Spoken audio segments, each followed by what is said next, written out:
Podcasts on UNC-TV.org are made possible through the financial contributions of viewers like you, who invite you to join them in supporting UNC-TV. The Museum of the Albemarle in Elizabeth City tells the fascinating story of the northeastern region of our state. From duck decoys to Coast Guard helicopters, this museum has something for everyone. Producer Derek Long has the story.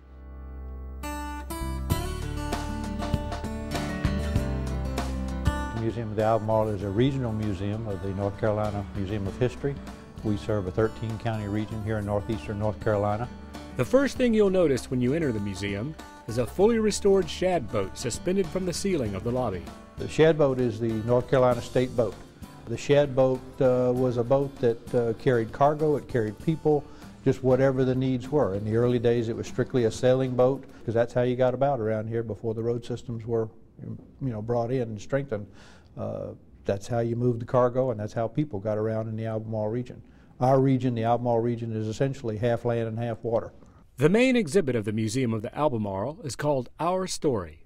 Our Story is our feature exhibit. Our Story takes a look at all the people, their lives, their religion, their education, their home life, the whole spectrum of what it's like to live in this part of the state from the beginning of time to the present. The journey begins with the Native Americans who inhabited this area and the arrival of the early settlers and the clash of civilizations. From the pirates to the life of settlers who worked the land and waters to make a living.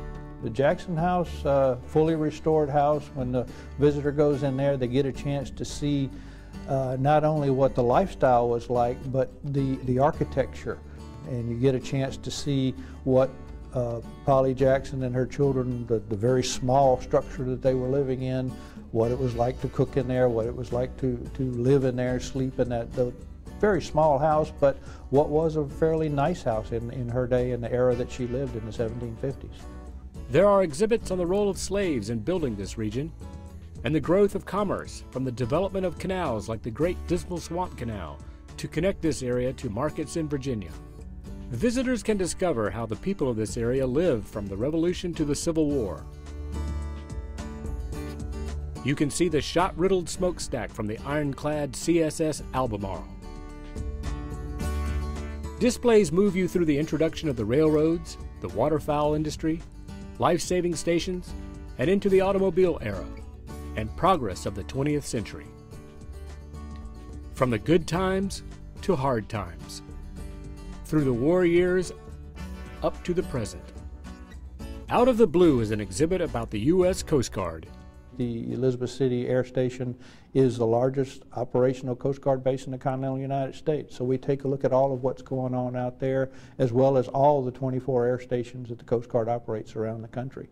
This exhibit starts with the history of all of the units that made up the early Coast Guard. The Coast Guard itself took on that name in 1915, but prior to that you had the Revenue Cutter Service and the Lighthouse Service, the Life Saving Service, all of these units that came to be the United States Coast Guard. And then shortly after Wilbur and Orville Wright discovered the joy of flight, Coast Guard people fairly quickly on discovered that that was a way that they would be able to do their job much better. And Coast Guard aviation really took off. And so this exhibit shows that evolution of Coast Guard aviation. It's a tribute to the United States Coast Guard, all of what they do, the men and women that serve, what they do for the country. Another exhibit celebrates the importance of waterfowl to this region. Waterfowl hunting is still very popular in this area. You get to experience some of the decoy carvers, some of the men who made their lives, their livelihoods, carving decoys, leading duck hunts. There's a punt gun in there that takes 2 people to carry around. It's huge, and you mount that on the front of a boat and fire it, and a whole flock of geese come out of the air all at one time. And today that's outlawed. You can't do that anymore because of the toll it was taking on migratory waterfowl.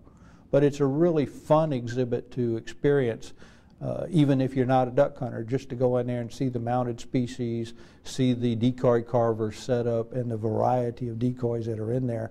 There's an interactive station where you can try your hand at waterfowl hunting. I think the biggest thing is that they come here and have fun. They enjoy being in an atmosphere where they can learn, they can experience life in our region and go home and share it with others. And one way to do that is at the museum shop. The purpose of a museum shop is once you get excited by an educational program or an exhibit, it's an opportunity to take that experience with you. This is Derek Long for North Carolina Weekend. The Museum of the Albemarle is at 501 Water Street in Elizabeth City, and they're open Tuesday through Saturday from 10 a.m. to 4 p.m. For more information, call 252-335-1453 or go online to museumofthealbemarle.com. Podcasts on UNC-TV.org are made possible through the financial contributions of viewers like you, who invite you to join them in supporting UNC-TV.